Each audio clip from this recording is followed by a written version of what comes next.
Pregled čistila za platišća K2 Roton. K2 Roton Pro, profesionalno čistilo za platišća. To čistilo za platišća uporabljaju tako automobilski navdušenci kod tudi strokovnjaki za detajliranje, zato je na voljov različnih velikosti, od 750 ml do 20 litrov. Oglejmo si posodo s prostornino 750 ml. Steklenica ima raspršilno šobo. Preveri, ali se na notranji strani platišć nahaja trdovratna umazanija, vključno s asfaltom, zavornim prahom itd.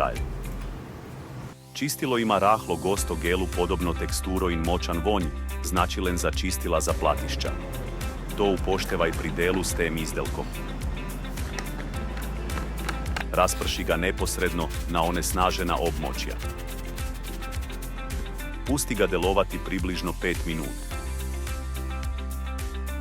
Ko izdelek postane temno rdeč, pomeni da je začel delovati.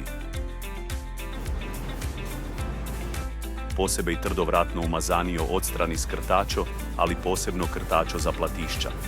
Platišća temeljito speri z vodo z uporabo visokotlačnega čistilnika.